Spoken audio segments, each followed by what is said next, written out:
Hello, welcome. Thank you for allowing me to interview you. Could you just quickly state your name and what you do for work? Hi, my name is Nino. I'm 20 years old. I work at a restaurant. Oh, okay, wow. And what do you do at the restaurant? I'm the head chef of the restaurant, the manager, some would say as well. Oh, wow. It's really impressive for a 20-year-old. Congratulations. Thank, thank you. And what can you tell us about your restaurant? The restaurant is based around a three-course menu. That's our concept. So we have a starter, a main course, and a dessert. Hmm. And they can also choose if they want an extra as well. Okay, wow, that's really good. Is it like a Michelin star restaurant or closer to affordable side? Yeah, it's close to a Michelin star restaurant. Yeah, like the quality is pretty high as well. Oh wow, that's really great. And what would you say a typical day looks like for you as a chef there? For me, yeah, it to be honest, it varies. Hmm. Like some would call it a summer job because it's at the beach, and in summer people tend to go to the beach faster than in the winter. Mm-hmm. So Yeah. yeah, on winter days it could be like a very slow day, but in the summer it's always packed, always full, every single day. Hmm. Okay. Wow. It's, the two opposite ends, you would say, and that's how do you manage? Sorry, let me rephrase. What would you say um, is the most challenging part of managing a kitchen team, especially as you said during busy periods, let's say in summer?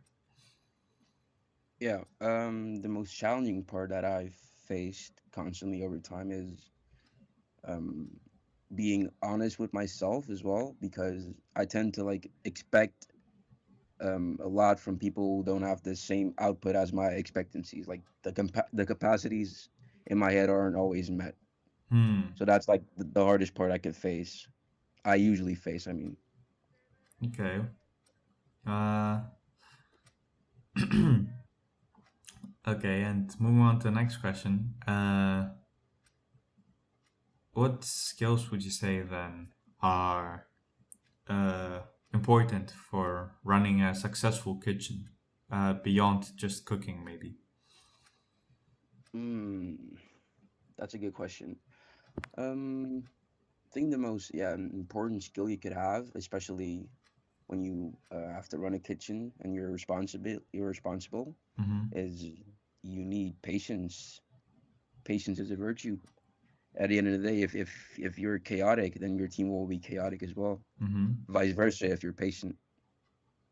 Okay, wise saying. So you're someone the team looks up to. That makes sense. And um, if you don't mind me asking, could you take us a bit through your classes, let's say? How did you work your way up to becoming a head chef? What was your path like? My path is a path that I didn't expect myself. Oh, how so? Um, yeah, let me begin at the start. It all started out when I used to work at a high-end restaurant before I applied here. Hmm. A friend of mine, a very close friend at the time, my best friend, you could say, he worked here and he asked me if I wanted to join the team. And I Mm-hmm. was kind of fed up with my old job, so I was like, sure, why not? And then he put in a good word for me with the boss at that time, the franchise owner. Mm-hmm. And yeah, the franchise owner already expected a lot of me. He knew what I was capable of. And then I slowly started to put in more effort, started to take more responsibility, take more initiative as well. And then Mm-hmm. slowly, I guess the team recognized that as well. And yeah, some of them put in a good word for me as well. And then slowly, I managed my way up. It all happened so fast though, like Wow. faster than I expected, because I didn't see it coming. Hmm. How long would you say that took you to become the chef from just joining the restaurant? That's a very good question because before we had a, a chef, Mm-hmm. there wasn't really anyone in charge. Oh. Like the people with the most output in the kitchen were like three of us. Hmm. So it was my friend at the time, and then a girl. Mm-hmm. Like we all ran the kitchen Oh. together. We did Wow. it as a team, Mm-hmm. and Okay, that's then great. slowly they drifted away. One of them got fired, actually. Funny story. Oh. But yeah, that's a story for another time. I can't really mention that here. She got Mm-hmm. fired, and then the other friend, he slowly lost interest in the job and the work, so he quit as well. Mm-hmm. And then yeah, there was only one left.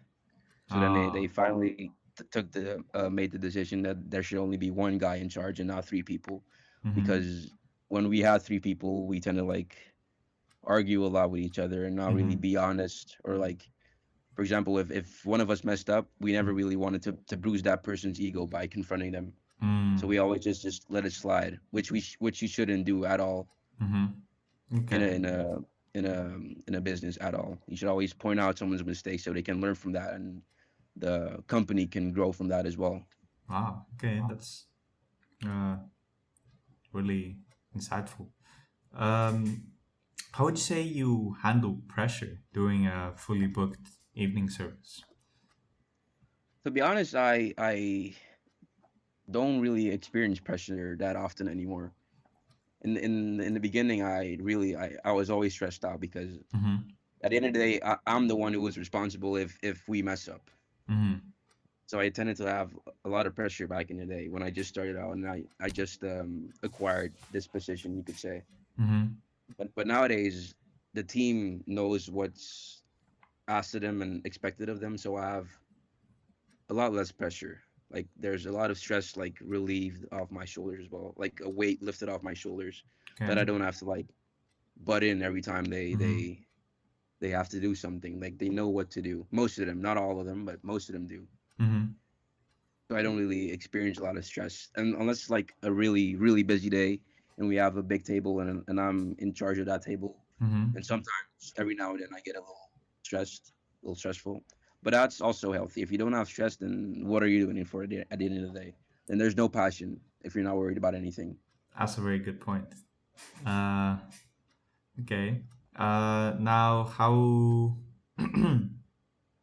What do you enjoy most about working in this industry? Uh, and what do you think is something people don't realize about it? The thing I enjoy the most is working with a team that's close with each other, because I work in the kitchen and all of us are like pretty close, you could say. Mm-hmm. Okay, that's really great. So yeah, we always have fun throughout the shift, even in instances where we have to be serious. After that, we always tend to like crack jokes, and we always listen to music as well in the kitchen. Mm, okay, it's a really great environment. And yeah, it is. And yeah, I think, to be honest, the best part about working in hospitality industry is when you're done, because that's when the fun starts to happen. Like we have a really close team. Mm, So like when we're done, we always, like I said, I work at the beach, so we go outside. Like a couple weeks ago, we went for a swim after work because it was really hot outside. mm, So we went for a swim with the entire team, and we always play games like football, for example, or mm-hmm, cards, or a quick game on our phones, like an imposter game, for example. okay, And wow. even if we don't play games at the end of the shift, we always just talk, or like talk about our lives, have fun, crack jokes, Nah, just the usual. it's really nice. Yeah, And you could say we're almost like a family almost. that's great. And what you say is something people don't realize about working in the hospitality industry. Um, if I could rephrase that question, I'd say people underestimate a big Mm, part of hospitality is it could be draining, like really draining, because in the kitchen we don't really like tend to like interact with our guests. We only cook their food and they eat it. That's it. That's our interaction with the guests. mm-hmm, but the waitresses and the servers or the bartenders, they tend to interact or need to interact a lot Mm-hmm. with our guests. And the one rule of hospitality is be polite, and the guest is always right. So you can um be yourself, Yeah. if you know what I mean. Yeah. You Yeah. always have to like put on a different face. Mm-hmm.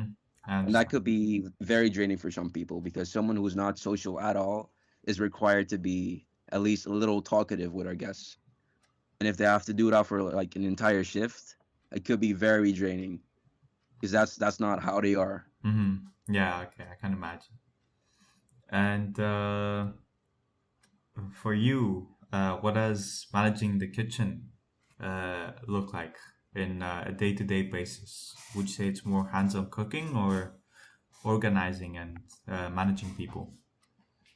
I could say it's a little bit of both actually, but more managing, Mm.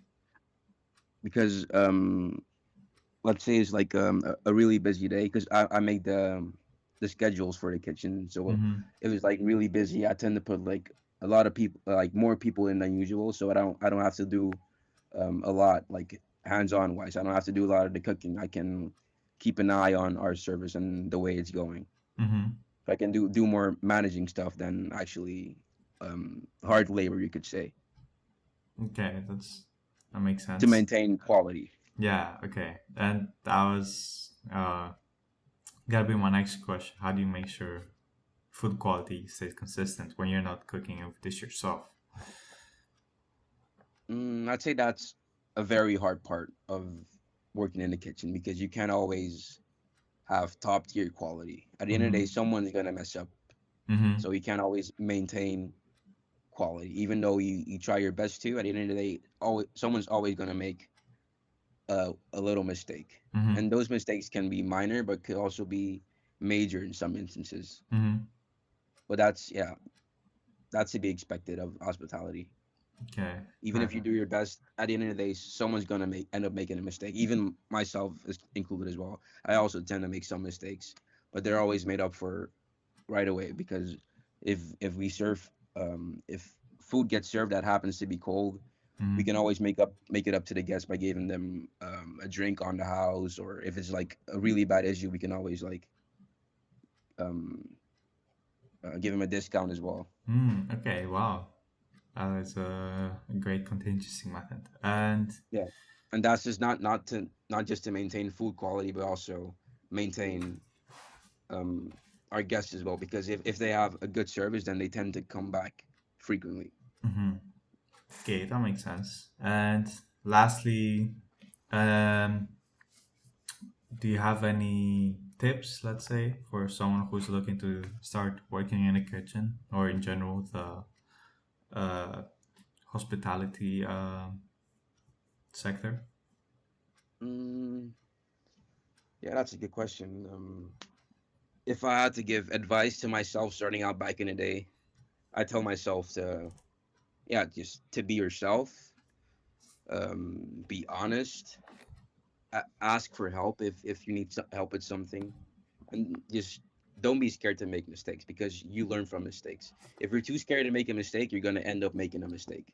Mm, Just yeah, be yourself. okay, wow, that's some great advice. Well, that's all from me. I'd like to thank you for your time. The pleasure's mine. Thank you. See you.